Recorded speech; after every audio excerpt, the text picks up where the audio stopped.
เรื่องคนสาบสูญในพื้นที่ที่ผมปฏิบัติราชการอยู่เนี่ยก็มีประชาชนจำนวนไม่น้อยเลยนะครับที่เข้ามาร้องขอความช่วยเหลือต่อพนักงานในการสำนักงานในการคุ้มครองสิทธิและช่วยเหลือทางกฎหมายเพื่อให้พนักงานในการยื่นคำร้องขอต่อศาลเพื่อสั่งให้บุคคลเป็นคนสาบสูญแล้วเหตุผลใดนะครับจึงจำเป็นที่จะต้องร้องขอต่อศาลเพื่อสั่งให้บุคคลเป็นคนสาบสูญนะครับก็เนื่องจากว่าผู้สาบสูญบางคนเนี่ยมีทรัพย์สินไม่ว่าจะเป็นบ้านที่ดินรถหรือสิทธิเรียกร้องในทรัพย์สินต่อบุคคลภายนอกนะครับทำให้บุคคลในครอบครัวเนี่ยไม่สามารถที่จะจัดการทรัพย์สินของบุคคลนั้นได้ผลทางกฎหมายนะครับ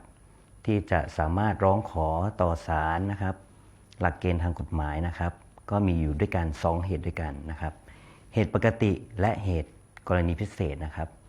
เหตุปกติก็คือเป็นกรณีที่บุคคลเนี่ยไปเสียจากภูมิลำเนาหรือถิ่นที่อยู่นะครับโดยไม่มีใครรู้ว่ายังมีชีวิตอยู่หรือไม่นะครับตลอดระยะเวลา5ปีนะครับผมและเหตุกรณีพิเศษเนี่ย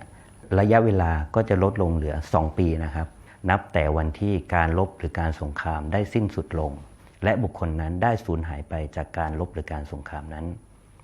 2. นับแต่วันที่ยานพาหนะที่บุคคลนั้นเดินทางได้อับปางสูญหายหรือถูกทำลายไปและ 3. นับแต่วันที่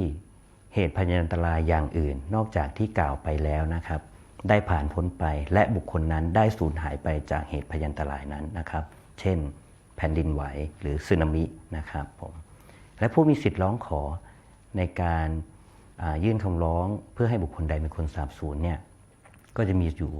2คนด้วยกันก็คือผู้มีส่วนได้เสียก็จะเป็นบุคคลในครอบครัวญาตินะครับเป็นต้นและพนักงานอัยการนะครับผลทางกฎหมายเมื่อศาลได้มีคำสั่งให้บุคคลใดเนี่ยเป็นคนสาบสูญนะครับกฎหมายให้ถือว่าบุคคลนั้นได้ถึงแก่ความตายทั้งนี้เป็นไปตามประมวลกฎหมายแพ่งและพาณิชย์มาตรา62นะครับและเมื่อกฎหมายให้ถือว่าบุคคลนั้นได้ถึงแก่ความตายกฎหมายยังกำหนดต่อไปอีกว่าให้ทรัพย์สินของบุคคลนั้นตกทอดแก่ทายาทนะครับทั้งนี้ก็เป็นไปตามประมวลกฎหมายแพ่งและพาณิชย์มาตรา1602ทายาทของผู้สาบสูญผู้มีส่วนได้เสียในทรัพย์สินของผู้สาบสูญและพนักงานอัยการนะครับก็มีอำนาจที่จะยื่นคำร้องขอต่อศาลเพื่อร้องขอจัดตั้งผู้จัดการมรดกของผู้สาบสูญนั้นได้เพื่อเอาคำสั่งศาลเนี่ยไปดำเนินการเปลี่ยนแปลงทางทรัพย์สินหรือทางทะเบียนของผู้สาบสูญนั้นต่อไปนะครับผมทั้งนี้ไม่ว่าจะเป็นการยื่นคำร้องขอให้ศาลสั่งให้บุคคลใดเป็นคนสาบสูญหรือร้องขอตั้งผู้จัดการมรดกของผู้สาบสูญนะครับประชาชนสามารถขอความช่วยเหลือได้ที่สำนักงานในการคุ้มครองสิทธิและช่วยเหลือทางกฎหมายจังหวัดที่ท่านมีภูมิลำเนาหรือสายด่วนอัยการช่วยได้โทร1157